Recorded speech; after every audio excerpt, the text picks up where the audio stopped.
Topic का नाम है बेटा क्लासिफिकेशन ऑफ मैग्नेटिक मटेरियल। इसमें तीन मैग्नेटिक मटेरियल हमें पढ़ने हैं, पैरामैग्नेटिक, डायमैग्नेटिक एंड फेरोमैग्नेटिक। ठीक है, तीनों को समझने से पहले थोड़ा सा मैं आप लोगों को रिकॉल करवा देता हूँ। जैसे मान लो बच्चों ये एक एटम है,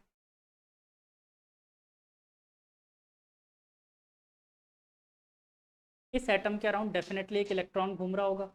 मान लेते हैं इलेक्ट्रॉन इस तरफ जा रहा है, ठीक, anti clockwise sorry clockwise direction में। तो करंट किधर की तरफ मानोगे आप? क्लॉकवाइज मानोगे? सॉरी, अगर electron anti clock sorry clockwise जा रहा है तो करंट मानोगे एंटी क्लॉकवाइज। इलेक्ट्रॉन का अपोजिट मानना पड़ता है अपन को, है ना? तो इसके अकॉर्डिंग क्या आप मैग्नेटिक फील्ड की डायरेक्शन निकाल सकते हो? आउटवर्ड आ रही है, आउटवर्ड आ रही है। मैं एक बार यहाँ पर इंडिकेट करता हूँ, करंट की डायरेक्शन ये मानिए, इलेक्ट्रॉन इधर की तरफ जा रहा था, और यही डायरेक्शन क्या मैग्नेटिक मोमेंट होगी? हाँ या ना? तो मतलब अगर मैं इसमें मैग्नेटिक मोमेंट की डायरेक्शन बताऊँ तो कैसी आ रही है? डॉटवर्ड्स, अपवर्ड, बोर्ड से बाहर। ठीक, मतलब अगर मैं बोलूँ बोर्ड के बाहर की तरफ कौन सा पोल है, नॉर्थ या साउथ?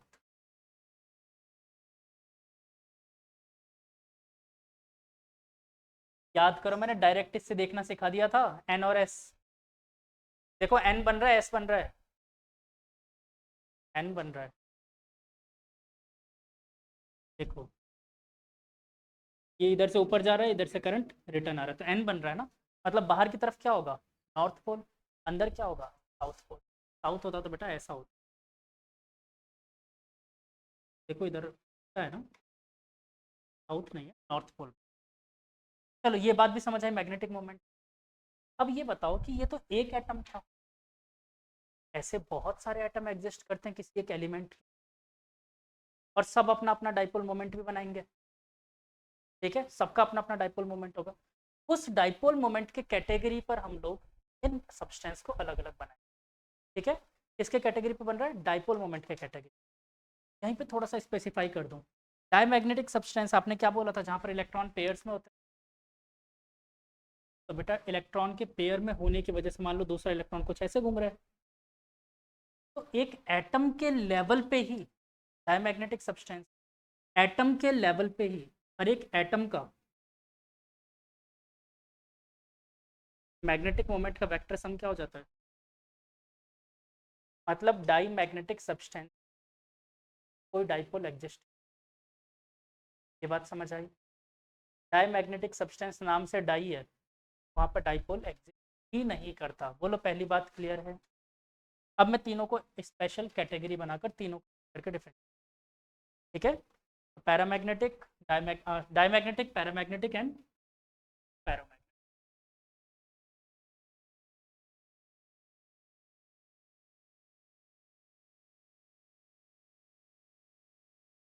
तो सबसे पहले डायमैग्नेटिक।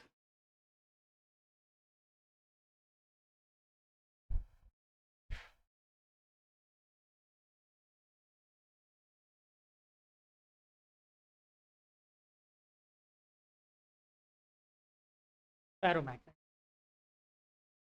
ठीक है, इन तीनों को देख,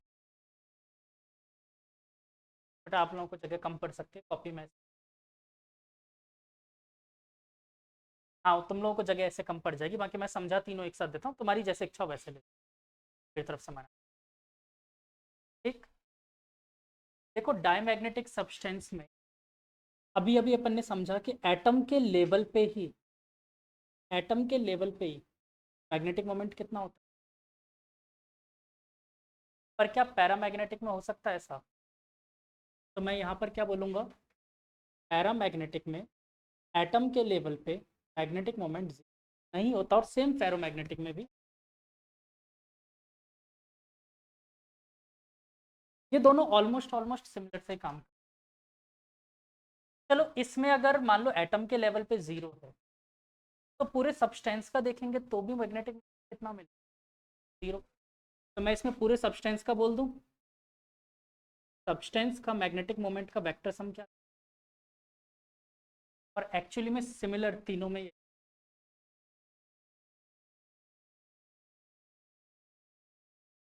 सब्सटेंस। याद रखना वेक्टर जरूर लगाना क्योंकि वेक्टर सम जीरो है, तीनों में जीरो है। तो यहाँ तो बात समझ आई कि एटम की वजह से जीरो, एटम ही जीरो था इसलिए जीरो, इसमें कैसे जीरो? तो देखो इसकी कहानी मैंने सबसे फर्स्ट डे ऑफ लेक्चर में ही आप लोगों को बताई थी, बस वहां पर एक वर्ड दूसरा यूज किया था, वाइब्रेशन। याद है? मैंने वाइब्रेशन वर्ड यूज किया था क्योंकि वहां पर मैग्नेटिक आपको बता ही नहीं सकता था। देखो कैसे, कुछ एटम का डाइपोल मोमेंट इधर, कुछ का इधर, फिर से कुछ इधर, कुछ इधर, ऐसा, ऐसा कुछ, मतलब बड़े रैंडम बिखरे हुए। मैंने दो पेयर भी बना दिए ना, ये भी नहीं होता है, ऐसा होता है। सबका मोमेंट बड़ा बिखरा हुआ सा टाइप का है। और अगर बिखरा हुआ मोमेंट है इस वजह से क्या हो रहा है, नेट कितना हो रहा है वेक्टर सम। बोले ये बात समझ है?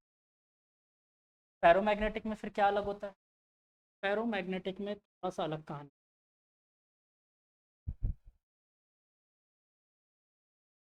इस सब्सटेंस के अंदर बच्चों सेक्शन बने होते हैं।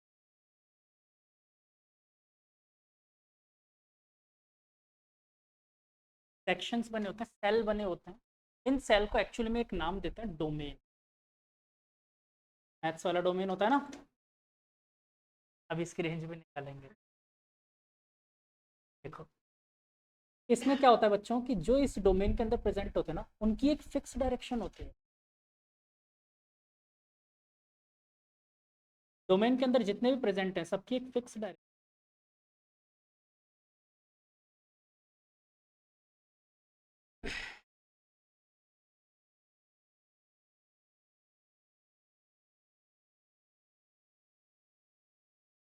लेकिन ध्यान से देखो नेट कितना, अभी भी तो जीरो ही हुआ।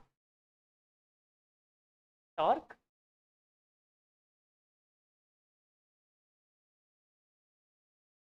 नहीं तो नेट देखो ना, नेट देखो ये ऊपर जा रहा है तो ये नीचे आ रहा है। हाँ अच्छा, टॉर्क से घूम जाए ऐसा। मैग्नेटिक मोमेंट है बेटा, मैग्नेटिक फील्ड है ही नहीं। टॉर्क लगाओ किक से, M B sine theta, B का है, फोर्स थोड़ी लगा रहे हैं अपन। हाँ हाँ, लगभग मान के चलो सब इक्वल सेल होता है। ठीक है, लगभग सारे इक्वल होते हैं। न्यू चैप्टर स्टार्टेड, बेटा न्यू चैप्टर पिछले क्लास में स्टार्ट हो चुका था, ये उसका सेकंड लेक्चर और आज खत्म होने वाला है। ठीक है, पिछले क्लास में अपन ने नया चैप्टर स्टार्ट कर दिया था, ये छोटा सा थियोरेटिकल चैप्टर था। आ, आप देख लेना एक बार, रिकॉर्डिंग समझ आ जाएगा आपको, कुछ खास नहीं है। Same to same electric field अपन ने जैसे पढ़ा था ना, कूलम्स लॉ, वही पढ़ा था अपन। बोलो ये बात भी क्लियर? तो बच्चों फिर इन तीनों में अभी भी डिफरेंस मुझे समझ नहीं आया, सब्सटेंस के लेवल पे तो तीनों में जीरो हो रहा है। फिर अच्छा इसका भी डायग्राम बना दूं, ऐसे अभी भी बनाया था थोड़ी देर, पैरामैग्नेटिक, सॉरी डायमैग्नेटिक, कोई डायग्राम, कंफ्यूज हो जाओगे पैरा और डाई। बोलो क्लियर, इतनी बात। तो फिर डिफरेंस है क्या, सब्सटेंस के लेवल पे तो अभी भी जीरो आ रहा है। तो एक डिफरेंस है, डायमैग्नेटिक सब्सटेंस एक्चुअली में रिपेल करते हैं, ये मैग्नेटिक फील्ड को रिपेल करते हैं। और इसका कुछ एग्जांपल आपके दिमाग में है, कौन कौन से होते हैं? वाटर ले सकते हो, और नाइट्रोजन N2, MOT से बनाया था स्ट्रक्चर, देखा था उसमें डायमैग्नेटिक आ रहा था ये, याद है ना? ऐसे आप बहुत सारे एग्जांपल ले सकते हो, बहुत सारे सब्सटेंस होते हैं। हाँ कॉपर भी होता है, copper is also diamagnetic, last में आता है कॉपर हो गया, सिल्वर हो गया, सब डायमैग्नेटिक। तो ये तो कुछ एग्जांपल्स हो गए। तो रिपेल करता है कैसे माने, एक काम करते नल खोलते हैं, एक नल खोलते हैं तो बिल्कुल स्लो जब पानी आ रहा हो, स्टीम लाइन फ्लो कहते हैं, बिल्कुल स्मूथली पानी निकल रहा हो, उसके पास मैग्नेट ले, देखना हो मैग्नेट से वाटर फ्लो दूर, थोड़ा सा दूर होने लग जाए। ऐसे नहीं कि कटोरी में मैग्नेट डाल दिया, पानी डाल दिया और सारे पानी को बाहर फेंक देगा, इतना स्ट्रॉन्ग फोर्स नहीं होता।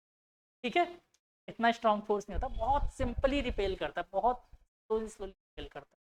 इस चीज़ को हम लोगों ने एक्चुअली में, आपके सिलेबस से कुछ चीज़ें हट गई है, इसके ग्राफ वगैरह हुआ करते थे।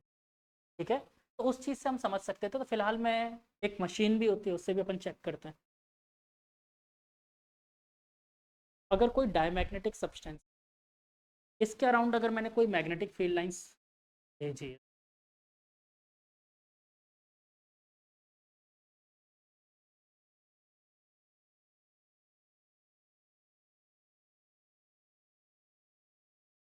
तो ये क्या करेगा इन मैग्नेटिक फील्ड लाइंस को, जैसे मैग्नेटिक फील्ड लाइन इसके पास जाएगी इसको भगा देगा, दूसरा रास्ता पकड़ो, मेरे पास नहीं आ।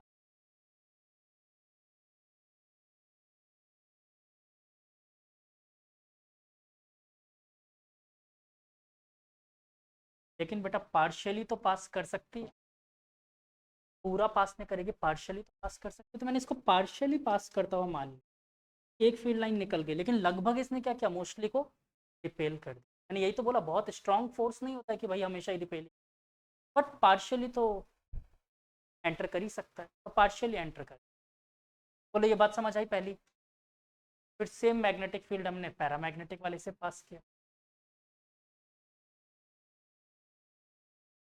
पैरामैग्नेटिक का एग्जांपल फोटो का बना के देख लो, एमओ2, एमओटी, मेरे को तो पढ़ाए हुए कैम लोगे तो दिमाग में है, बना सकता हूँ, बना के बता।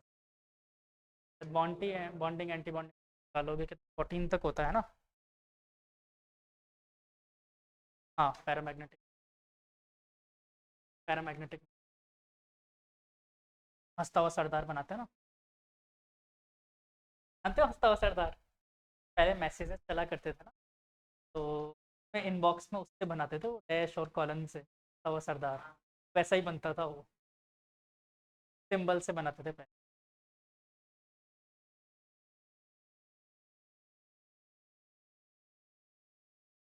चलो पैरामैग्नेटिक सब्सटेंस के लिए देखते हैं, बच्चों ये समझ में आ रहा है ना, टफ तो नहीं लग रही कहानी, सिंपल कहानी है।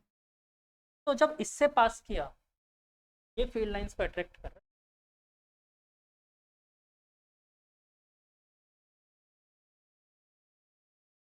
ये फील्ड लाइंस इसकी तरफ अट्रैक्ट हो गई।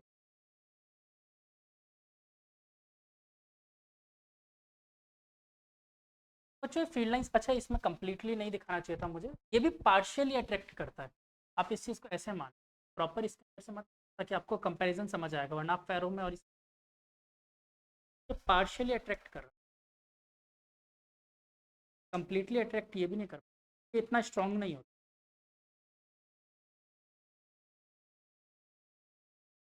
ठीक है। बस इसने एक अट्रैक्शन फोर्स देखा है कि हाँ मेरे पास से निकल सकते हो तुम, ऐसा नहीं कि बहुत तेज जैसे आयरन खींचता है वैसे हर कोई, वैसा नहीं होता, ठीक है। तो ये अट्रैक्ट करता है, अब अट्रैक्ट किया क्यों इसने, तो अट्रैक्ट किया क्योंकि इसके अंदर पहले से डाइपोल प्रेजेंट थे, और जैसे ही फील्ड लाइन से इसके अंदर से क्रॉस हुई, कुछ डाइपोल इसके अलोंग अलाइन हो गए, ठीक है। जैसे ही हमने इसके अंदर से डाइपोल के अंदर से फील्ड लाइंस क्रॉस हुई, ये कुछ डाइपोल्स इसके अलाउंग अलाइन हो गए, लेकिन कुछ, सारे नहीं, कुछ अलाइन हो गए, इसकी वजह से ये कुछ देर के लिए एज अ मैग्नेट काम कर रहा था। जैसे फील्ड हटाई हमने, फिर क्या होगा, जैसे फील्ड लाइंस हटा दी क्या होगा, वापस से वही डाक के तीन, वापस से नॉर्मल हो जाए, मतलब फील्ड लाइन हटाते ही डीमैग्नेटाइज हो जाए। यही काम इसके साथ भी करके देखें, पैरोमैग्नेटिक सब्सटेंस। ये तो मैंने बोल ही दिया आप लोगों को, तो बड़े अच्छे समझ में आ गया होगा। क्या करेगा, सबको बोलेगा मेरे अंदर से ही पास हो,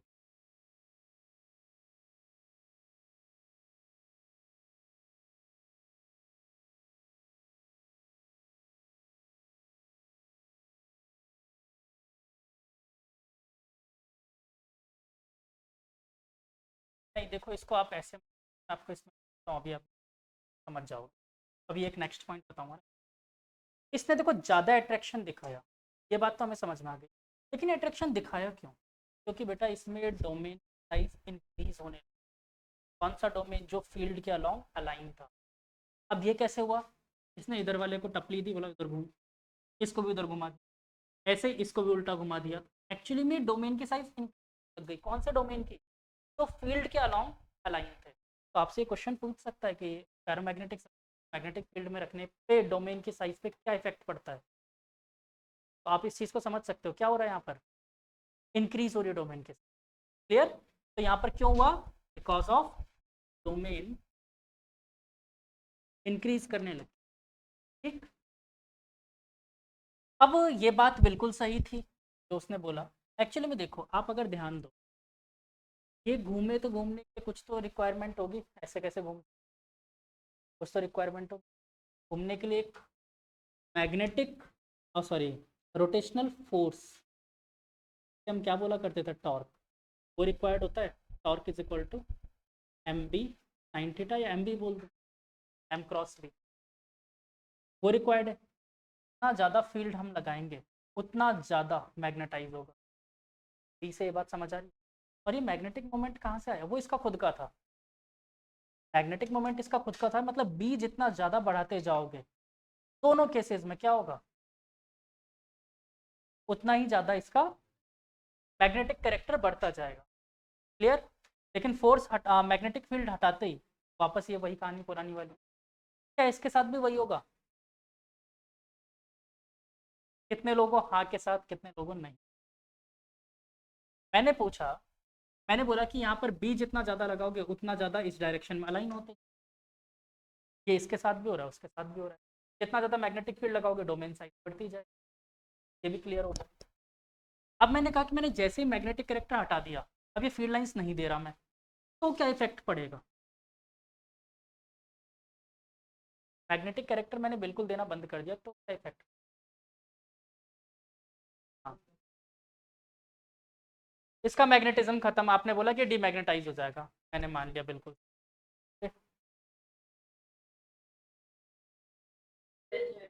चलो वोटिंग करते हैं, कितने लोग बोलते हो डीमैग्नेटाइज हो जाएगा? एक, दो, कितने लोग बोलते हो मैग्नेटाइज ही रहेगा? पिता कहीं नहीं है, विराज कहीं नहीं है, प्रथमेश कहीं नहीं है। प्रथमेश, अच्छा चलो ठीक। तो मैं आप लोगों को बता दूं, दोनों ही सही। ठीक है, डीमैग्नेटाइज भी हो जाएगा और मैग्नेटाइज भी रह सकता है, दोनों चीज़ पॉसिबल है। देखो, फेरोमैग्नेटिक को आप लोग एक गलती करते हो, बार बार फेरस फेरस से फेरोमैग्नेटिक सोच। ये बात सच है कि फेरस को देख के ही बनाया गया था, ठीक है, इसलिए नाम भी दिया गया। लेकिन फेरोमैग्नेटिक का मतलब आयरन नहीं है, और भी एलिमेंट्स ऐसे होते हैं। ठीक है, तो हो सकता है, पॉसिबल है कि वो डीमैग्नेटाइज भी हो जाए, और मोस्ट केसेस में क्या रहता है कि एज इट इज मैग्नेटाइज रह जाता है। जितना ज़्यादा मैग्नेटाइज रह गया उतना अच्छा सब्सटेंस। ठीक, इसके लिए अपन अलग अलग सब्सटेंस बनाते हैं, जैसे एक आधा एग्जांपल दूं मैं आपको। बिल्कुल, परमानेंट मैग्नेट जब बनाया जाता है तो उसकी कोई प्रॉपर्टी होती नहीं है। उसको एक मशीन में डाल के उसके अंदर मैग्नेटिक फील्ड फ्लो करवाया जाता है, जिसकी वजह से वो मैग्नेटिक कैरेक्टर शो करता है। परमानेंट मैग्नेट में खुद कोई मैग्नेटिक कैरेक्टर नहीं होता। हाँ, बना सकते हैं, पर एक्चुअली में क्या है कि वो फेरोमैग्नेटिक सब्सटेंस ना होने की वजह से उसको बनाने के लिए दसों साल तक फील्ड के अंदर रखोगे, तब थोड़ा सा मुझे मिलेगा। बट ये तो समझ रहे हो कि जैसे जैसे फील्ड लाइंस हम हटा देंगे, कुछ ना कुछ तो कैरेक्टर कम हो जाएगा। ऐसा तो नहीं जितना कैरेक्टर मुझे दिख रहा था यहाँ पर फील्ड लाइंस के प्रेजेंट होने की वजह से डोमेन साइज बढ़ गई थी, इसकी वजह से मुझे एक परमानेंट मैग्नेटिक फील्ड दिख रहा था, एग्जैक्टली उतना नहीं दिखेगा फील्ड लाइंस हटाने के बाद। पार्शियली कम तो होगा, कुछ ना कुछ कम होगा, लेकिन कुछ ना कुछ रह भी जाएगा। मतलब इसमें फील्ड लाइंस हटाने के बाद हो सकता है जो डायरेक्शन इसके अलोंग थी, फील्ड लाइंस के अलोंग, वो वाला डोमेन सेल थोड़ा सा बड़ा हो जाए हटाने के बाद। बाकी सब फील्ड लाइंस हटाने के बाद सब नॉर्मल पोजीशन पे जरूरी नहीं है कि आ जाए।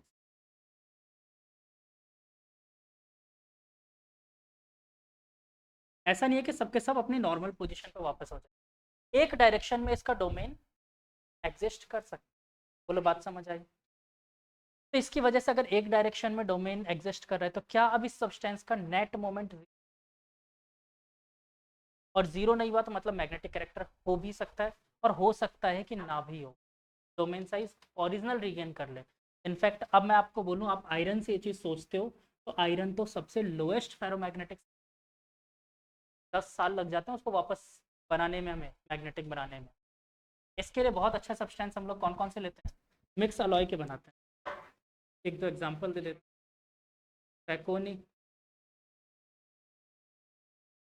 जो आप जनरली ब्लैक वाला मैग्नेट यूज बना होता है, फेरस कोबाल्ट निकल। एक स्ट्रॉन्ग मैग्नेट भी होता है, एल्कोनी, एल्यूमिनियम कोबाल्ट निकल, जो स्ट्रॉन्ग मैग्नेट बोलते हो ना उसे। हाँ, वो सुपर मैग्नेट अलग, वो नियोबिडियम मैग्नेट होता है, वो अलग ही होता है। हाँ, ये मैंने पहले तो मैं बोलता रहा, ये सारी सिचुएशंस मैंने वहीं पे आप लोगों को एक बार बता दी थी। और अभी देखना, आप समझ भी जाओगे, पूरी वही चीजें बता रहा हूँ मैं वापस। ठीक है, तो मैंने ये बताया था स्ट्रॉन्ग मैग्नेट जो होता है ना, आप लोग जिसे सुपर मैग्नेट कहते हो ना, वो मैग्नेट नियोबिडियम मैग्नेट वो अलग होता है। ठीक है, वो उससे भी ज्यादा स्ट्रॉन्ग होता है, सबसे स्ट्रॉन्ग मैग्नेट है। उसको तो अगर आप दो मैग्नेट को ऐसे पास में छोड़ दो तो इतनी जोर से टकराता है चिंगारियां निकल जाएगी। और अगर दो को चिपका के मैंने आपको दे दिया तो आप अपने हाथ से छोड़ा भी नहीं सकते। हाँ, वो देखा होगा आप लोगों ने बहुत।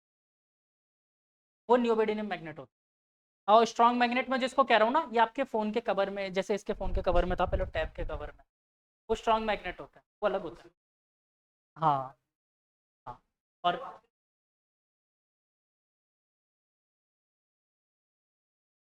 वो तो खैर बेटा अभी अगले चैप्टर में पढ़ोगे आप लोग। टेस्ला कॉइल क्या, टेस्ला कॉइल होता है, वो अगले चैप्टर में पढ़ो। होता मैग्नेटिज्म से, अभी क्या तुम्हें क्या लग रहा है मैग्नेटिज्म खत्म हो गया? अभी अगला चैप्टर मैग्नेटिज्म का ही है। फील्ड लाइंस कहाँ पढ़ी अभी? फ्लक्स कहाँ पढ़ा? फ्लक्स वगैरह अगला चैप्टर बताएगा अभी। ठीक है, वो सब अगले चैप्टर में है। बोलो ये क्लियर? आगे बात समझ में? अच्छा, ये एक और चीज़ बता, यहाँ तक की बात समझ गए, मैग्नेट को गर्म कर दूंगे तो क्या हो जाए?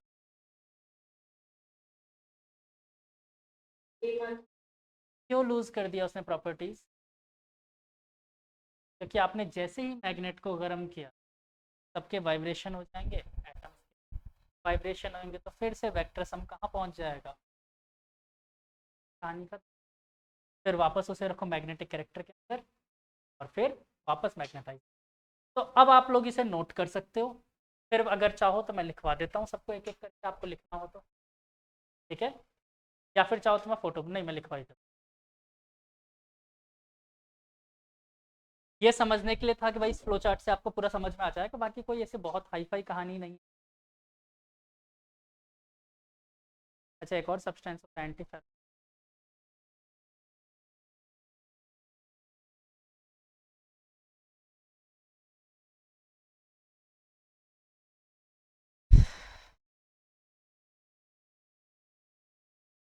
सुपर कंडक्टर क्या होते हैं? Resistance zero.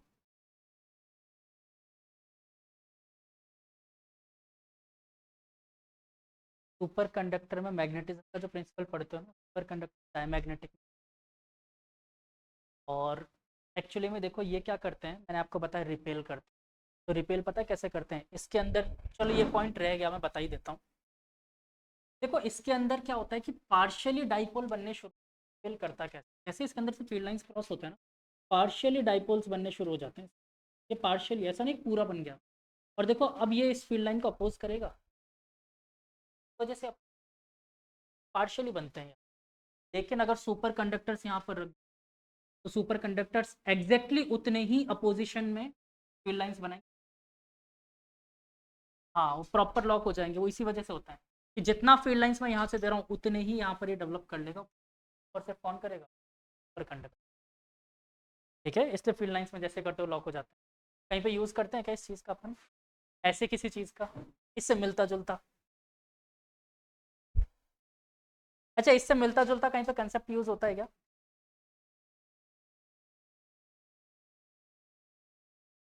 अच्छा, कभी किसी मॉल से कपड़े चुरा के लाए हो?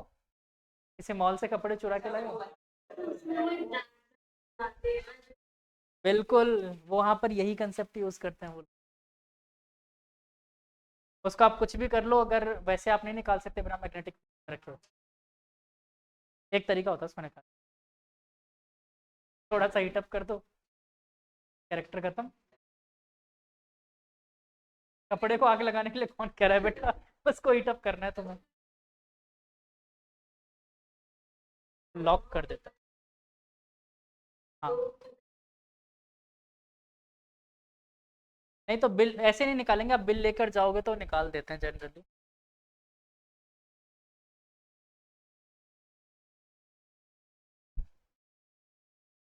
नहीं, वो कई बार नहीं भी बचता है। इनफैक्ट मेरे साथ एक बार ये हुआ है। तो मैं जो बता रहा हूँ ना आप लोगों को ऐसे निकालने वाला, मैंने निकाला था, फिर मेरे भैया ने बोला बेवकूफ़ है, बिल लेके जाता वैसे ही निकाल देते।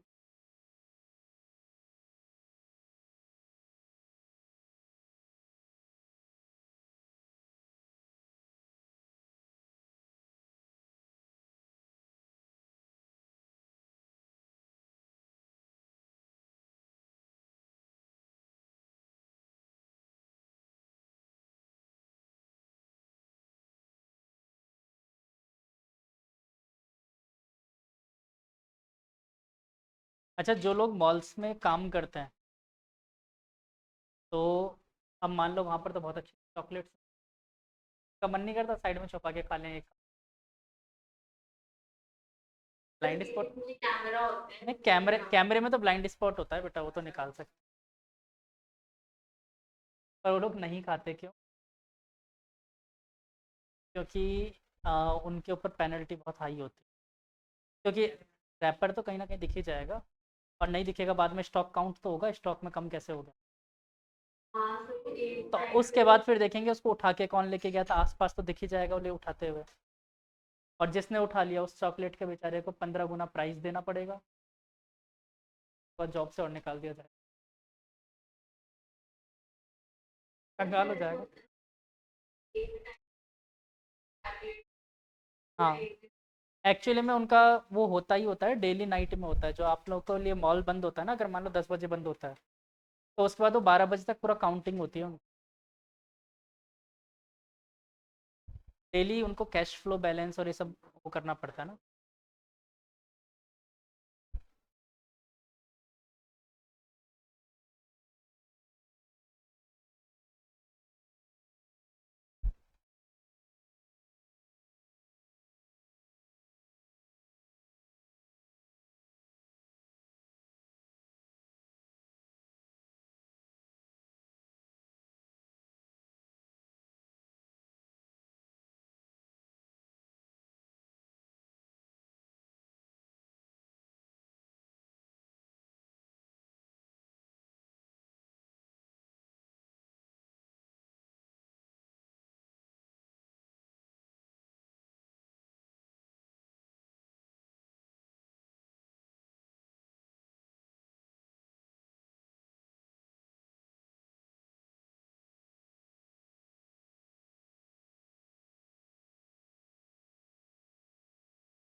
ये लिख लो तो बताना।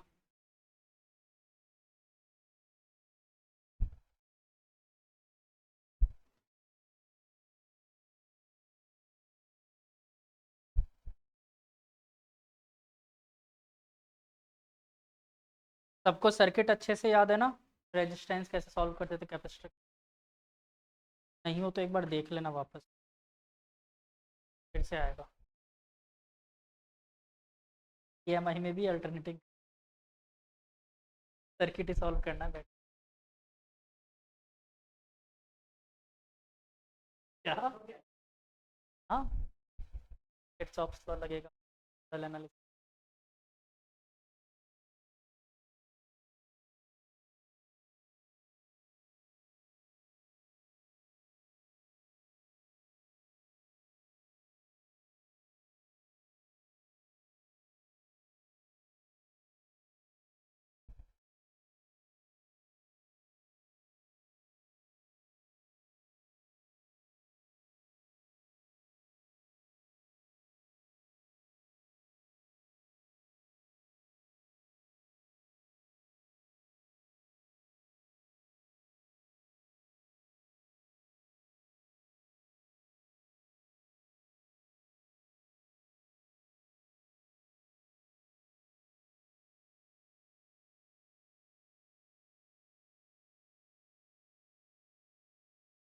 हो गया?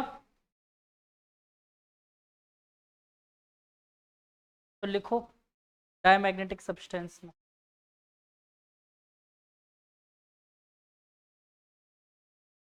When a diamagnetic substance when a diamagnetic substance is placed when a diamagnetic substance is placed inside an external magnetic field,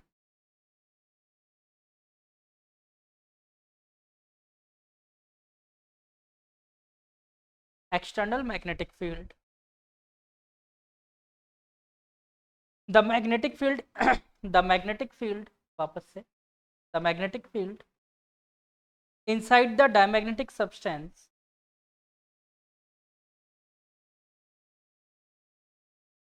और पूरा डायमैग्नेटिक बार बार क्या लिख रहे हो, डीएम डीएम लिख दो,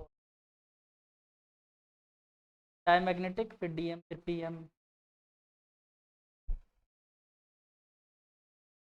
diamagnetic substance found to be slightly less than external magnetic field। क्या अपन ने यही चीज करी थी अभी?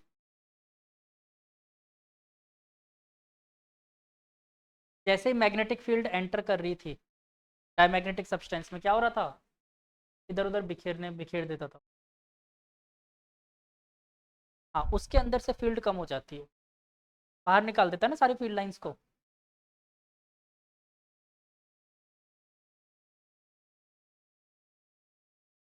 ठीक है, सेकंड पॉइंट ज़्यादा नहीं, 8-10 पॉइंट है सब में। हाँ, नहीं इसमें क्या है, कुछ एक पॉइंट्स जो हट चुके हैं ना, फिर मुझको बताना पड़ेगा कि मैग्नेटिक ससेप्टिविटी और ये सब हट चुका है। कर लोगे? तो एक काम करता हूँ मैं, पेंसिल दो, मैं पॉइंट कट कर देता हूँ और फोटो भेज देता हूँ फिर।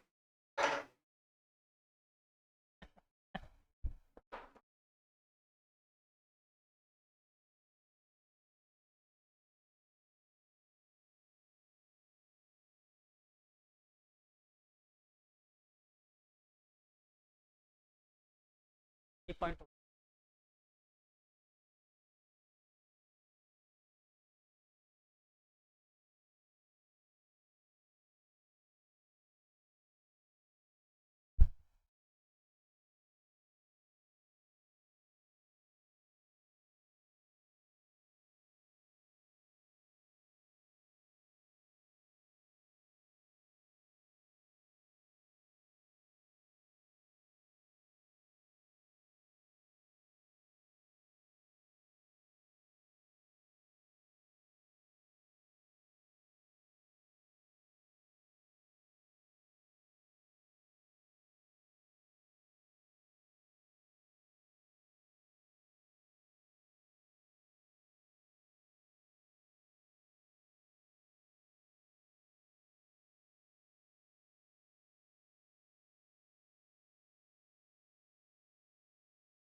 यहाँ पर एक पॉइंट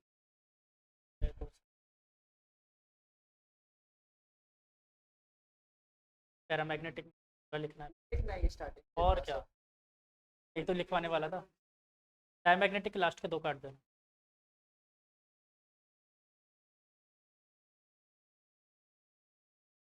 लास्ट के 2 पॉइंट काट दिए, और इसमें ये अंडरलाइन वाली लाइन तो लिखनी है, बाकी सब काट देना। देखो अंडरलाइन कर रखा है।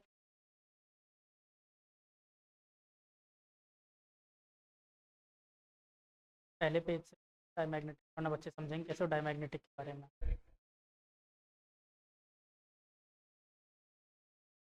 पॉइंट्स तो पॉइंट्स, अब इस चैप्टर में बोर्ड में तुम क्या लिख के आओगे, यही टॉपिक आना है, और कुछ आएगा नहीं इस चैप्टर से। क्या आएगा, या तो इक्वेटोरियल एक्सियल के लिए आएगा या फिर ये आएगा, तो बोर्ड में क्या लिखोगे फिर। और 3 नंबर का चैप्टर है, यहीं पे हो गया ना ये फेरोमैग्नेटिज्म। तो केमिस्ट्री के एस्पेक्ट से बता, इलेक्ट्रॉन थ्योरी।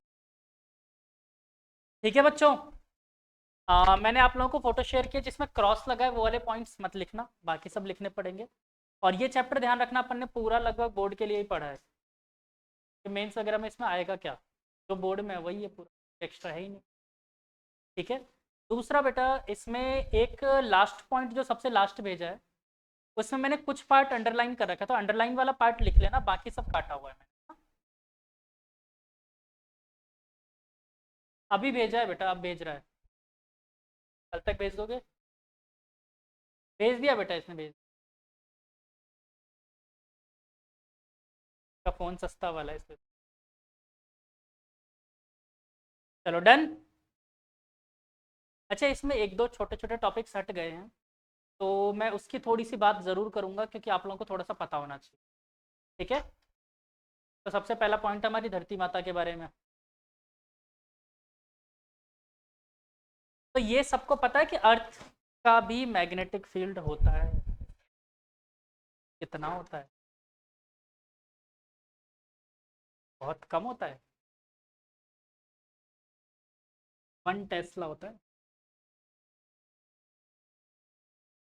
लेकिन वो फील्ड लाइंस आप देखोगे इतने बड़े एरिया में बिखरा हुआ है, तो आपको क्या ही लगेगा।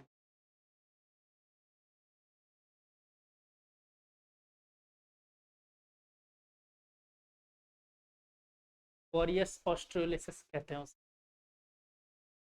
कोरियस ऑस्ट्रियोलिसिस।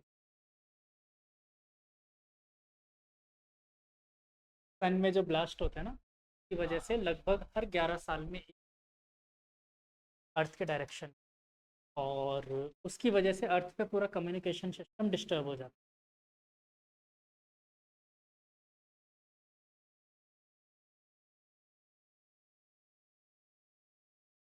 एक बार ही सोलर विंड आके गिरता है, उसके बाद सारा कम्युनिकेशन जाता है, रेगुलर तो होगा नहीं। वो एक्चुअली में अर्थ पे एंटर करता है, ऑस्ट्रेलिया की साइड से एंटर करता है, तो उसे बोलते हैं बोरियस ऑस्ट्रेलियोलिसिस। ऑस्ट्रेलियोलिसिस हाँ, अभी रिसेंटली हुआ है, हर 11 साल में होता है। हाँ, सन में जो ब्लास्ट होते हैं ना, सन में ब्लास्ट के साइकिल चलते हैं पूरा एक कोर, ऊपर से लेकर नीचे 5.5 साल का टाइम लगता है ऊपर जाने में, और 5.5 साल वापस आने। तो इसमें जिस डायरेक्शन में अर्थ पड़ती है उस डायरेक्शन 11 साल में एक सोलर सोलर ब्लास्ट। सन के अंदर जो ब्लास्ट हो रहा है उससे लपटें निकलती है, वो लपटें आती है अर्थ तक, और अर्थ के मैग्नेटिक फील्ड को हिला देती है, इसकी वजह से हमारा कम्युनिकेशन सिस्टम जाता है पूरा।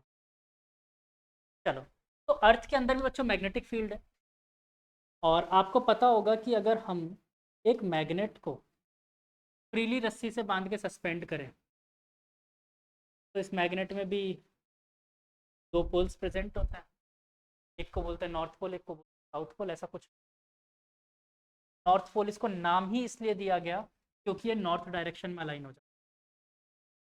इसका मतलब ये मत समझना कुछ भी, आप दिमाग लगाओ थोड़ा सा, बाद में बता। जो नॉर्थ की तरफ अलाइन हो जाता है उसे बोलते हैं नॉर्थ पोल, जो साउथ की तरफ अलाइन होता है उसे बोलते हैं साउथ पोल। इसका मतलब एक्चुअली में जो अर्थ है हमारी, इसके नॉर्थ में मैग्नेट का कौन सा पोल प्रेजेंट, एक्चुअली में हमारे अर्थ में जो नॉर्थ है वहाँ पर साउथ पोल प्रेजेंट, और जो साउथ पोल है वहाँ पर क्या प्रेजेंट होता है, मैग्नेट का नॉर्थ पोल। ये बात भी समझ में आई। अब दूसरी इंपॉर्टेंट बात, ये आपको पता है ये एक्सिस ऑफ अर्थ है, रोटेशन ऑफ, लेकिन नॉर्थ पोल और साउथ पोल एक्चुअली में एक्सिस ऑफ रोटेशन पे थोड़ा सा अलग है ना, थोड़ा सा।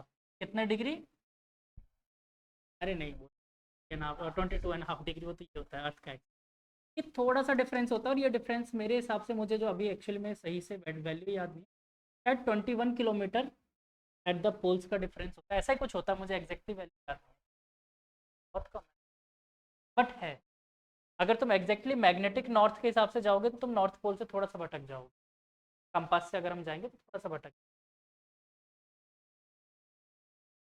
अर्थ के लिए तो हम नॉर्थ पोल ही बोले, नॉर्थ पोल ये खुद है। पोल हम किसे बोलते हैं, अर्थ के पोल को जिसके अबाउट अर्थ घूमे, मैग्नेट की वजह से पोल नाम नहीं दिया। फिर जो मैग्नेट का हिस्सा नॉर्थ पोल की तरफ जा रहा था, पोल वर्ड कहाँ से आया, तो भाई पोल स्टार से आया।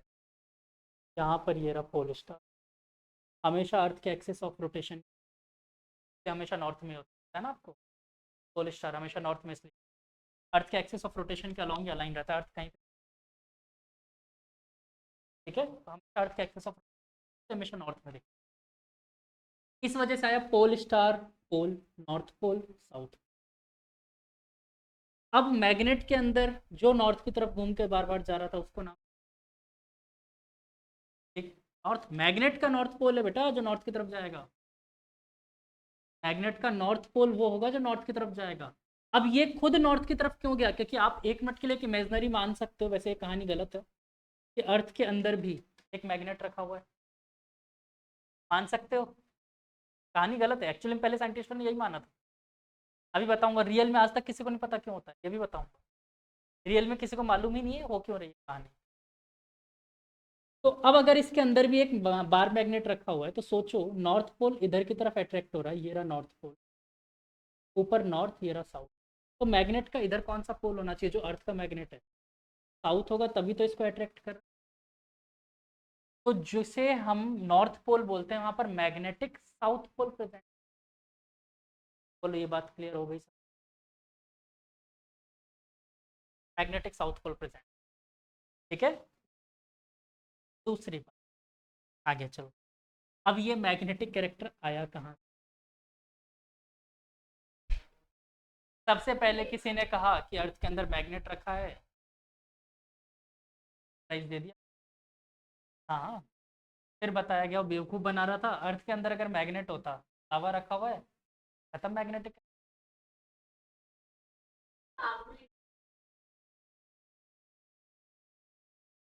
बिल्कुल हाँ, बिल्कुल होता है।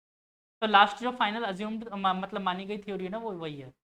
दूसरा, ऐसा बताया गया कि भाई क्या होता है अर्थ के अंदर, आप लोग कंटिन्यूस, आप जानते हो चार्ज फ्लो होता रहता है, चार्ज का चार्ज फ्लो की वजह से एक डायरेक्शन में चार्ज फ्लो हो रहा है, इससे करंट फ्लो हो रहा है, तो मैग्नेटिक कैरेक्टर बन गया, लोगों ने मान लिया, नोबेल प्राइज दे दिया। फिर दिमाग में आया यार ये तो हर चार्ज ले रहा है, पॉजिटिव भी ले रहा है नेगेटिव भी ले रहा है, कैसे बोल सकते हैं एक डायरेक्शन में फ्लो हो रहा है, मैं एक ही पॉइंट से नेगेटिव चार्ज भी दे सकता हूँ, उसी पॉइंट से पॉजिटिव चार्ज भी दे सकता हूँ, तो कैसी फ्लो हो रहा है, तो ही नहीं हो रहा। दूसरी थ्योरी भी गलत। फिर तीसरी थ्योरी ये आई कि अर्थ के अंदर लावा है जिसके अंदर मेटल्स भी प्रेजेंट है, मेटल्स अपने कैसे स्टेट में होते हैं, हाई टेम्परेचर आयनाइज्ड स्टेट, मॉल्टन तो है नहीं, लेकिन वो इलेक्ट्रॉन्स डोनेट कर देते हैं, आयनाइज्ड स्टेट में होते हैं। आपको ये तो पता है मॉल्टन स्टेट में कोई भी कंडक्टर, जैसे NaCl है, उसमें सॉलिड NaCl पत्थर है, उसमें करंट फ्लो करवा लो नहीं हो, लेकिन अगर उसी को पानी में घोल देते हैं हम, या मॉल्टन स्टेट में हो, सुपर कंडक्टर की तरह, मतलब सुपर कंडक्टर नहीं लेकिन स्ट्रॉन्ग कंडक्टर होता है, वही करता है स्ट्रॉन्ग कंडक्शन का काम। वैसे यहाँ पर तो सारे मेटल्स हैं, कॉपर है, गोल्ड है, आयरन है, कार्बन है, सब है, मेटल्स नॉन मेटल सब प्रेजेंट। तो इनके आयंस के प्रेजेंस की वजह से ऐसा माना गया कि देखो ये अर्थ है, बिल्कुल सेंटर कोर ये रहा अर्थ का, कोर में तो पता ही नहीं क्या कहानी। यहाँ पर हम मान के चल रहे हैं कि अपना, एक्चुअली में यहाँ पर भी नहीं, इसके नीचे मान के चल रहे हैं पूरा लावा रखा, ऐसा ही कुछ है, मॉल्टन स्टेट में एलिमेंट्स, लावा तो यहाँ पर है, मॉल्टन स्टेट में एलिमेंट्स, ये मॉल्टन स्टेट में जो एलिमेंट्स है ना, ये एक्चुअली में पोलराइज हो गए। पॉजिटिव चार्ज एक साइड चले गए, नेगेटिव चार्ज आयंस के। अब ये कैसे हुआ, क्यों हुआ, ये मैं सही नहीं मान, ठीक है। पर हाँ, ऐसा मान लिया गया पोलराइज हो, क्योंकि अब किसी के पास इससे बेटर थ्योरी है नहीं, मान के काम। अब पोलराइजेशन की वजह से डाइपोल क्रिएट हुआ, अर्थ का मूवमेंट है मान लिया मैग्नेटिक, इसके आगे अपन कुछ, तो रियल थ्योरी कोई भी एग्जिस्ट नहीं करती, मैं सच बताऊं तो। बोले ये बात क्लियर। ऑल्टर्न स्टेट में बच्चे जब एटम्स चले गए, आप सोचो उनका टेम्परेचर कितना हाई टेम्परेचर पे एटम्स प्रेजेंट है, तो उस वजह से उनके इलेक्ट्रॉन्स अपने एटॉमिक शेल को छोड़ देते हैं, क्योंकि कितनी ज़्यादा एनर्जी दे रखी है आपने उसे। एक हाई एनर्जी पे जब एटम प्रेजेंट होगा तो उसके इलेक्ट्रॉन्स रिलीज हो जाएंगे, और इलेक्ट्रॉन्स रिलीज हो गए तो पोलराइज हो गए।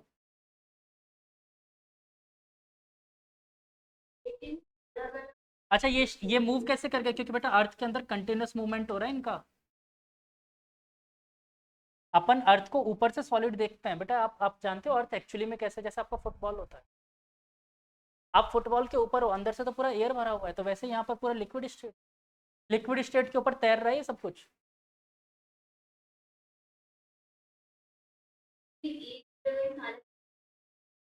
भाई एक्चुअली मैंने यही तो कहा ना कि रियल में, मैंने इसलिए बोला ये बात सही नहीं है, क्यों, क्योंकि रियल में पॉजिटिव चार्ज लिक्विड स्टेट में इधर से उधर भागेंगे नहीं रिपल्शन की वजह से। मैंने कब कहा सही है, मैं खुद ही गलत कह रहा हूँ। पर हमारे पास कोई दूसरी थ्योरी नहीं है, तो फाइनली इसे एक्सेप्ट करके खुश हो रहे हैं।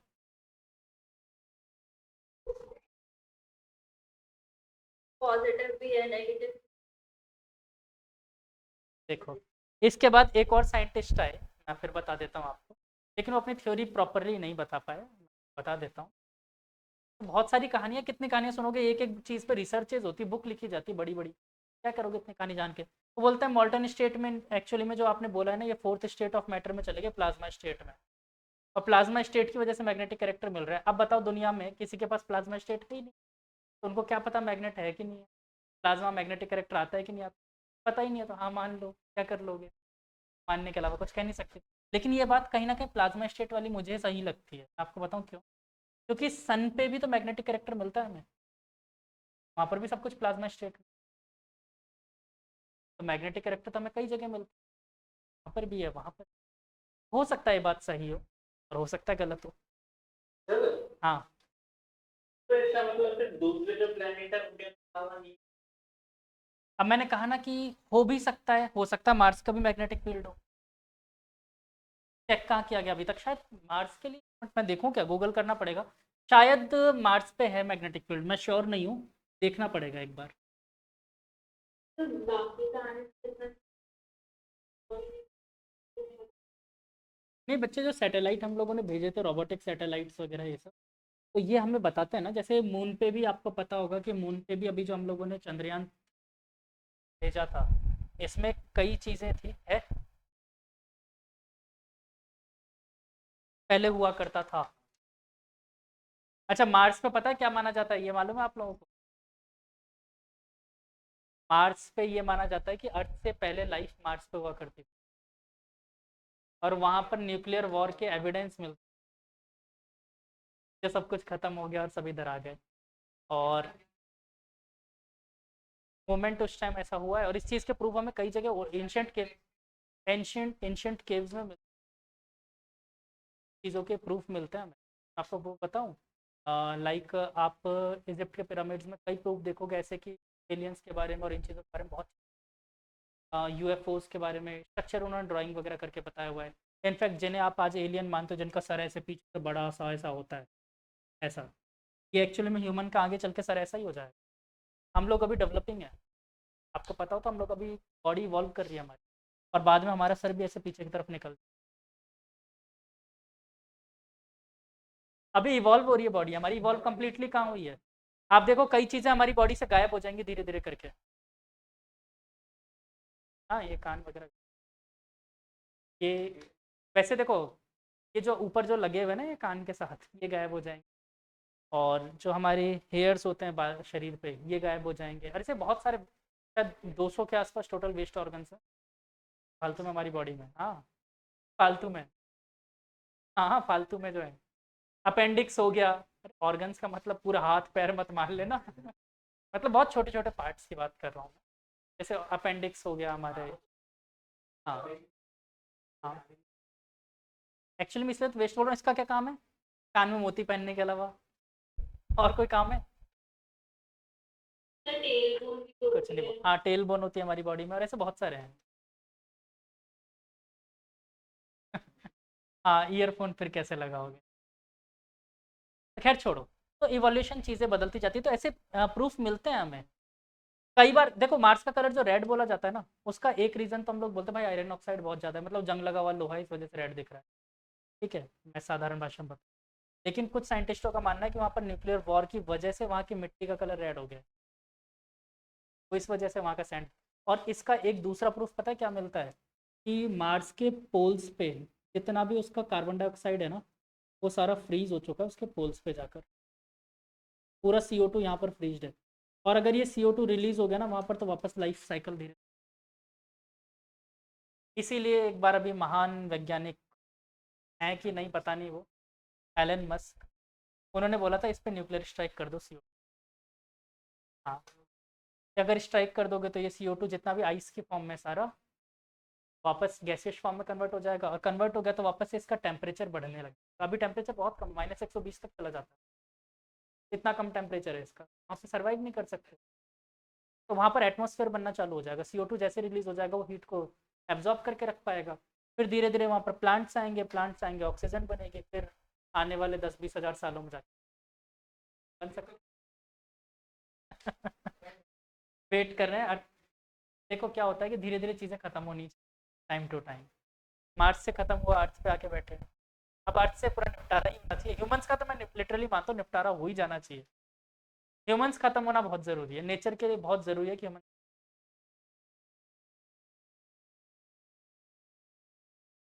उन अच्छे लोगों से ही तो, क्या जो लोग अर्थ पे आए थे वो लोग बुरे लोग थे? लेकर तो अच्छे लोग ही आए थे, लेकिन ह्यूमन के पास एक बहुत गलत चीज़ है, वो उसका दिमाग। इसने हर चीज़ डिस्ट्रॉय करके रख दी है। क्या? हीट?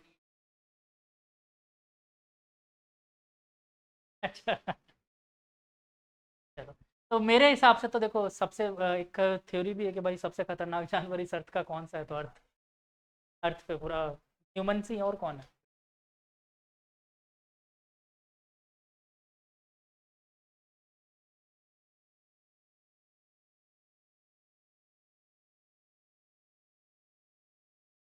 हाँ पॉसिबल है, ऐसा भी हो सकता है, लेकिन ऑक्सीजन के अलावा ऑप्शन क्या है? कार्बन मोनोऑक्साइड, तेल ही खत्म कार्बन मोनोऑक्साइड एक्चुअली में ऑक्सीजन से ज़्यादा पसंद होता है हमारी सेल को, मतलब हमारे। लेकिन बच्चे, जो क्रैप साइकिल सेल में चलती है ना, क्रैप साइकिल, उसके लिए उसको ऑक्सीजन। माइटोकॉन्ड्रिया में चलती है क्रैप साइकिल। माइटोकॉन्ड्रिया में क्रैप साइकिल चलती है, जिससे एनर्जी बनाता है। आरएनए का सिंथेसिस, आरएनए को उसको, आरएनए बोल रहा हूँ, सॉरी, न्यूक्लिक एसिड का सिंथेसिस करता है। हाँ बिल्कुल, ATP फॉर्म करता है। एक्चुअली हमारे फूड का, मैं सही भाषा में बताऊँ आपको, तो जो हम खाना इंटेक करते हैं और जो हम सांस लेते हैं वो, उन दोनों को एक जगह पर जॉइंट करने का काम माइटोकॉन्ड्रिया का। क्योंकि आप जो फूड इंटेक करते हैं उससे न्यूक्लिक एसिड, अमीनो एसिड्स उठाता है वो, आरएनए लेकर जाता है, और उस आरएनए को कंप्लीट साइकिल करने के लिए ऑक्सीजन चाहिए, ऑक्सीजन क्रैप साइकिल चलाता है। चलो, तो इसकी कहानी क्लियर हो गई, अर्थ की। क्लियर। अब थोड़ा सा अगले चैप्टर की कहानी बता देते। Who is the father of electricity? Mica Lal Faraday, सब नाम सुना है? आप लोगों ने इसके लॉ भी पढ़ लिए होंगे, Faraday law. M = Z IT। इसी काम 936500। हाँ 96500, सॉरी 93 गलती से बोल, 96500, 1 फैरड। और रेशो आपने पढ़ा था, 1 इक्विवेलेंट ऑफ एनीथिंग, 63.5 का कॉपर का। भूल रहा हूँ, मुझे भी एक्चुअली में याद नहीं आ रहा, ऐसा ही कुछ था। बट मुझे ये याद है वन इक्विवेलेंट ऑफ एनीथिंग। वापस इस पे आते हैं। तो कभी जनरेटर से पाला पड़ा है, जनरेटर वगैरह कभी, जनरेटर वगैरह कभी उसको हैंडल मार के स्टार्ट करने की गन्ने के जूस वाला देखा हो कभी आपने? आप कभी जाना ना उसके पास, बोलना यार मुझे एक बार हैंडल मार के स्टार्ट करने दो। नहीं, वो अलग होता है, वो अलग चीज़, वो अलग कहानी है, वो तो ऑटोमोबाइल इंजन है। मैं फिलहाल उसकी बात कर रहा हूँ, जनरेटर की। आप अगर उसे मूव करने की कोशिश करोगे ना, तो आप कभी नोटिस करना, जब आप उसे चलाने की कोशिश करोगे तो वो आपको रोक रहा होगा, कोशिश करेगा कि आप चला ना पाओ। नहीं नहीं, गन्ने वाला नहीं, मशीन आपको रोक रही होगी, अपोज कर रही होगी आपके फोर्स को। लेकिन अगर उसको मूविंग, आपने थोड़ा सा मान लो ज़्यादा फोर्स लगा के आपने उसको मूव करवा लिया, फिर आप उसे रोकने की कोशिश करो तो रुकेगा भी नहीं, फिर आपको ज़बरदस्ती खींच के ले जाएगा वो। ठीक है, मतलब वो हर चीज़ को अपोज करता है वो। आपने अगर उसको मोशन में लाना चाहा तो भी अपोज करेगा, आपने उसे रेस्ट में लाना चाहा तो भी अपोज करेगा। तो हमेशा ऐसा अपोज। जवाब जानेंगे इस चैप्टर में, जवाब जानेंगे इस चैप्टर में। अभी देखो, अभी तो बहुत सारे बताऊंगा। अर्थ से, अर्थ से मैं एक प्लेन में गया, मेरे पास दो बक्से थे। एक बक्सा प्योर कॉपर का था, चलो सोने का, गोल्ड का बक्सा था, और एक बक्सा लकड़ी का था। दोनों को मैंने नीचे ड्रॉप कर दिया एक साथ। आंसर आप सबको पता है कि कौन पहले गिरेगा? दोनों साथ में गिरेंगे, सबको पता है। अब मैं बताऊं, ऐसा नहीं होगा। इनफैक्ट वुड वाला पहले गिरेगा, गोल्ड वाला बाद में गिरेगा। फिर से ऐसा क्यों हुआ? क्या? नहीं, डिफरेंस तो आएगा। अब देखो, बात ये कि डिफरेंस आने के बाद कि गोल्ड वाला थोड़ा सा लेट गिरेगा, वुड वाला पहले गिरेगा, थोड़ा सा डिफरेंस आएगा। ये डिफरेंस क्यों आ गया? जवाब जानेंगे।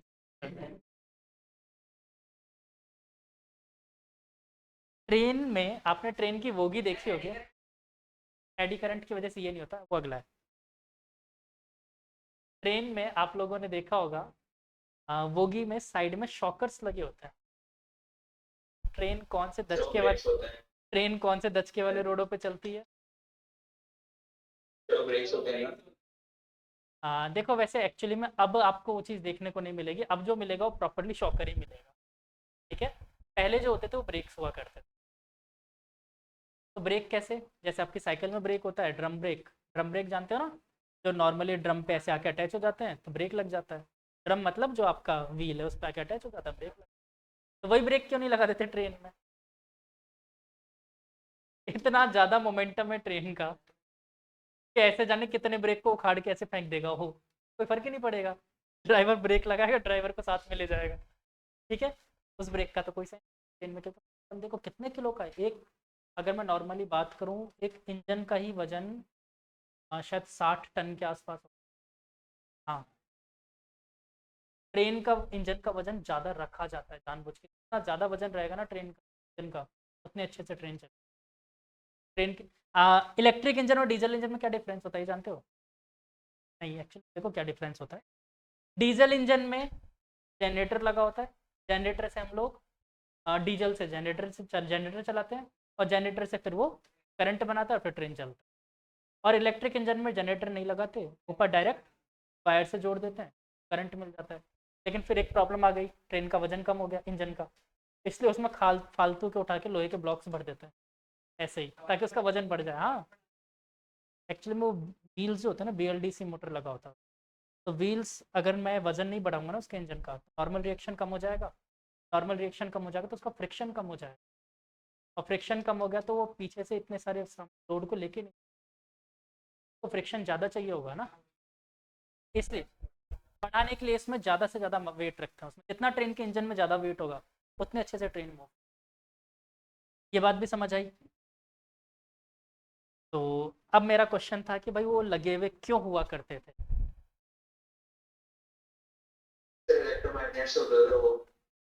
एक्चुअली में वो कॉइल्स होते हैं, इलेक्ट्रिक कॉइल्स जिसे बोलते हैं वो होता है, और उसमें करंट फ्लो कर दिया जाता है।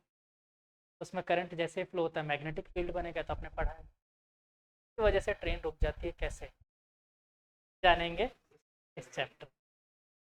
ठीक है, चलो बता ही देता हूँ। हाँ, तो बता दिया हूँ मैं। अच्छा, मैंने आप लोगों को 11th क्लास में एक बोला था, एक टीचर है वाल्टर लेविन, आपने देखा होगा। एक बच्चे को ऐसे हवा में उठाया था, कौन से टॉपिक की वजह से? अभी तक नहीं मिला यार। उनका वाल्टर लेविन का नाम डालते सबसे पहले वही लेक्चर दिखता है सबसे। अच्छा, पेंडुलम, पेंडुलम वाला। नहीं, वो पहले मैंने तो देखो, मैंने बहुत पहले देखा था जब मैं खुद इंजीनियरिंग कर रहा था, तब देखा था। तो सबसे पहले वही लेक्चर आता था उसमें, जिस बच्चे को उठाया था उन्होंने। हो सकता है, बट बड़ा अच्छा लेक्चर था वो। हाँ, तो वो उन्होंने उठाया था due to eddy current. Due to eddy current. अभी एडी करंट क्या होता है जानेंगे। चलो। हाँ, अगर मेरे पास इक्विपमेंट्स हो तो मैं तुम लोगों को उठा के दिखा दूँ। लगेगा यार, खर्चा लगेगा। हाँ बेटा। जितने भी क्या बेटा? नहीं नहीं, वो इतना खर्चा नहीं कर पाएंगे। वहाँ पर कुछ और ही कहानी होती है। वो आपको सिर्फ आपको दिखाया नहीं जाता कि क्या हो रहा है। आपको दिखता नहीं है बस क्या हो रहा है। और आप ये समझ लो कि मोस्टली तो स्क्रिप्टेड ही होता है। जो आप सामने के सामने देखते हो ना, उनमें क्या करते हैं, वो पीछे से रस्सी वगैरह लगा रखा होता है। बट वो रस्सी बैकग्राउंड के कलर के जैसा होता है, सेम टू सेम, आपको पता नहीं चलता, विजिबल नहीं होता। पीछे हमेशा देखना, वो मैजिशियन जितने भी होंगे पीछे कलर हमेशा डार्क रखता है। वो इसलिए रखते हैं ताकि आपको विजिबल सिर्फ मैजिशियन, बाकी चीज़। चलो, तो एक छोटी सी चीज़ जान लेते हैं आप, कि क्या हुआ बच्चों की बहुत सारे साइंटिस्ट इस बात पे रिसर्च कर रहे थे। मान लो कि बेटा ये एक कॉइल है, इलेक्ट्रिक कॉइल है। इस कॉइल में जैसे ही हम लोग करंट फ्लो करवाते हैं, जैसे करंट फ्लो करवाएंगे, मैग्नेटिक फील्ड बन जाता है। तो वो लोग रिसर्च ये करना चाहते थे कि यार करंट से तो मैग्नेटिक, क्या मैग्नेटिक फील्ड से करंट बन, ये रिसर्च करना चाहते थे। इसके लिए क्या किया उन्होंने, एक डिवाइस लगाया। इस डिवाइस का नाम पता नहीं क्या होता है। क्या होता है? गैल्वेनोमीटर। क्या काम करता है? अच्छा, गैल्वेनोमीटर से याद आया, मैंने पढ़ने के लिए, हमने पढ़ लिया होगा यो। कौन सा? आगे इसको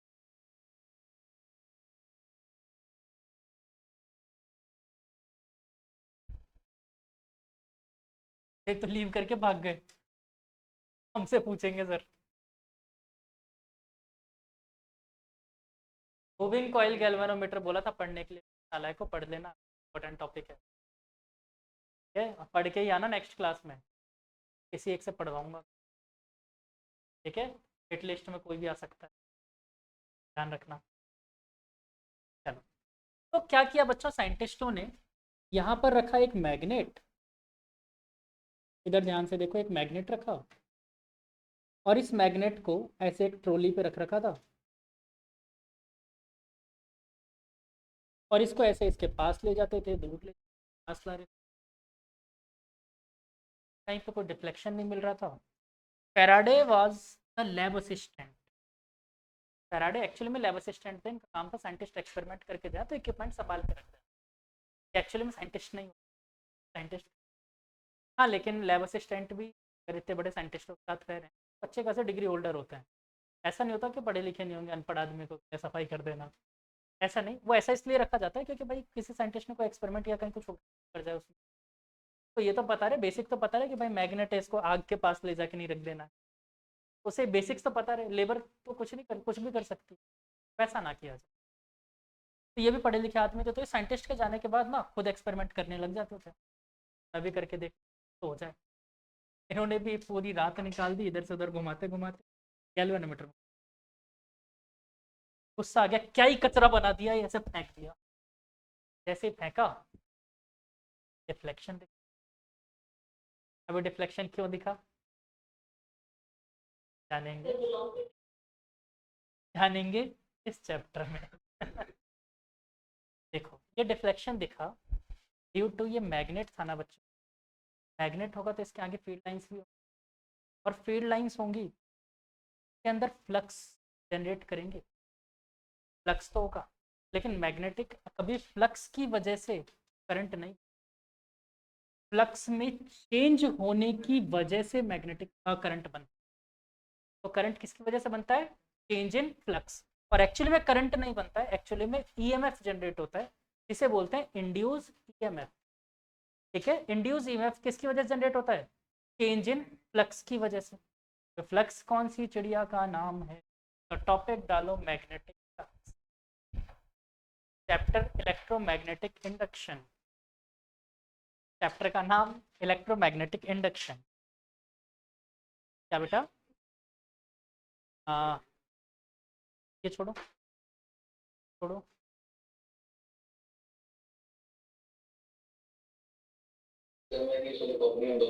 आगे पीछे मैं ये तो चालू कर लूं। हाँ आप नई कॉपी में चालू कर लो।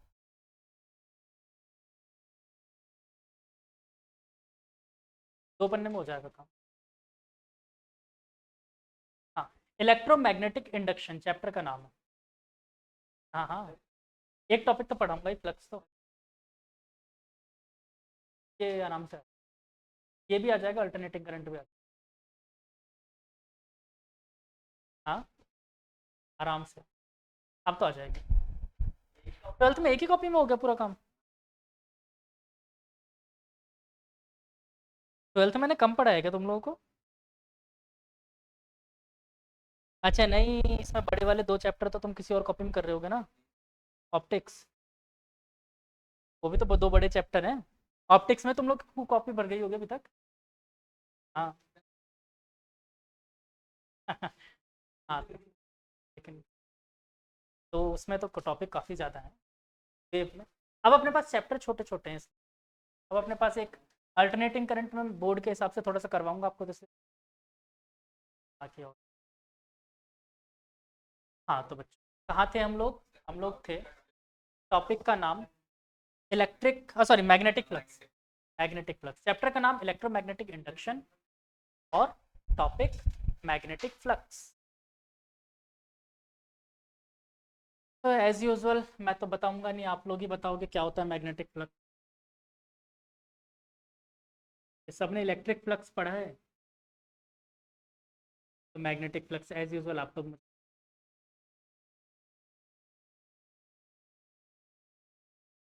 Through surface area. तो मान लेते बेटा ये एक सरफेस एरिया था, इसका एरिया वेक्टर क्या होगा? ये मतलब देखो ये मैंने बनाया ऐसे है, पर ये एक्चुअली में ऐसे रखा हुआ है, ठीक है, तरीके से रखा। और ये इस तरीके से अपन टिल्ट जब देकर फील्ड लाइन से इधर है सामने की तरफ और इसको अपन ऐसे। तो the magnetic field lines, the magnetic field lines passing through the area normally is known as magnetic flux।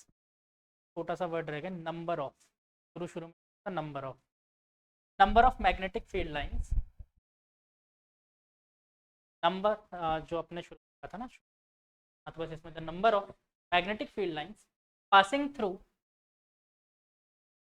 The area normally, normal word जरूर यूज करना है ना, नॉर्मली। तो बस वही पुरानी कहानी, पहले क्या पढ़ा था, phi is equal to E A cos theta या फिर ई डॉट ए। वो तो गॉस लॉ था ना। गॉस गॉस लॉ चिपका रहे हो, ठीक है। ऐसे बेटा यहाँ पर भी एक एरिया वेक्टर बन रहा होगा, इसको मैं डी ए बोल दूँ या फिर आप ए बोल सकते, कोई प्रॉब्लम नहीं है। एरिया वेक्टर इधर आएगा जिसका एंगल थीटा बन रहा है किसके साथ? मैग्नेटिक फील्ड के साथ। तो अपन फ्लक्स इज इक्वल टू क्या बोल सकते हैं? फाई बी से डिनोट कर देता हूँ इसको ताकि आपको ये पता, मैग्नेटिक फ्लक्स। क्या होगा बच्चों, ये बी डॉट ए, और we can write it as B A cos theta.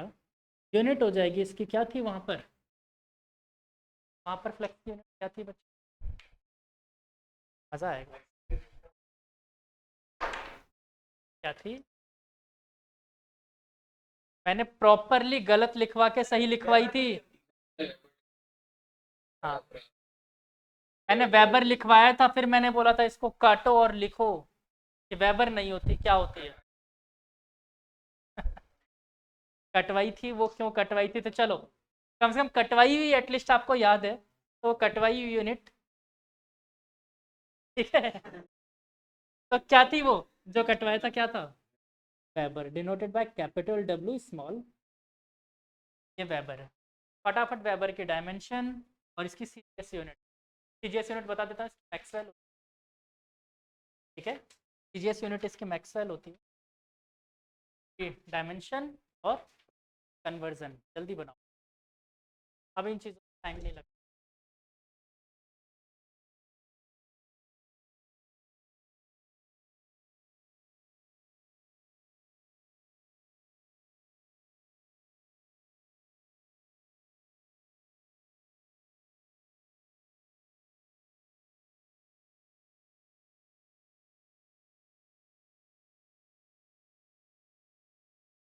देख लिया पीछे से, है ना काटा हुआ, वेबर नहीं।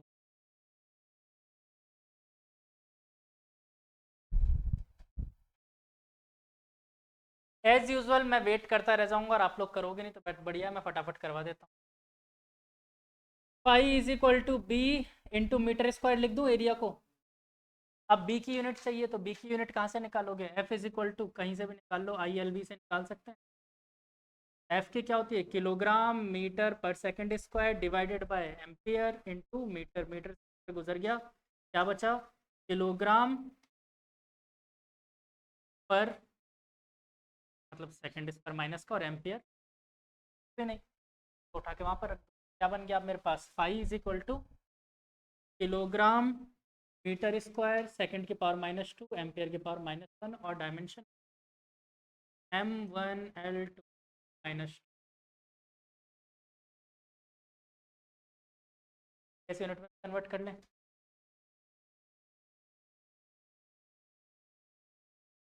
किलोग्राम के लिए 10⁻³ मीटर स्क्वायर के लिए 10⁻⁴, सेकंड का तो सेकंड ही रहना है। एम्पियर के लिए क्या लिखेंगे, एम्पियर के लिए क्या लिखेंगे,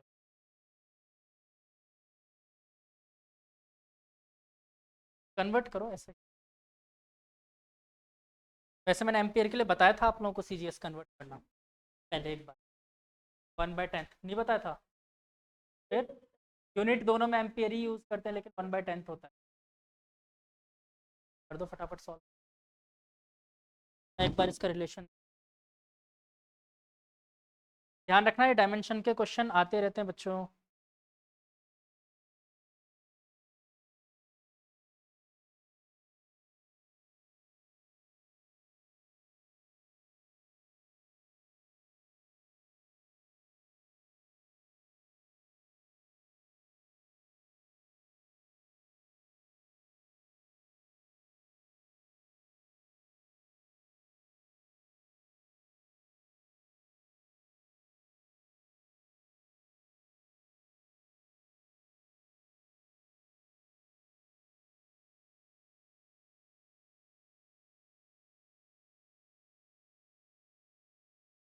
हो गया कन्वर्ट, अरे आधा तो मैंने कर ही दिया, एक ही वर्ड तो कन्वर्ट करना था, और क्या बचा, ठीक है गुड।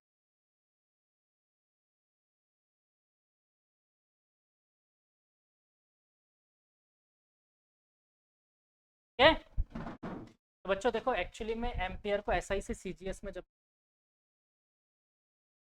तो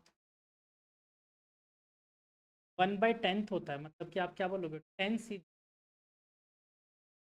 नहीं पर 10 सीजीएस, तो यहाँ पर क्या होगा, 1/10 आता, मतलब -1 होता बाई 10, तो 10 हो गया, या ये मैक्सवेल 10 to the power,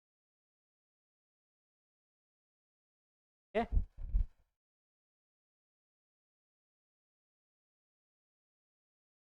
अगर नेक्स्ट क्लास में मूविंग कॉइल गैल्वेनोमीटर पढ़ के नहीं पक्का से हाथ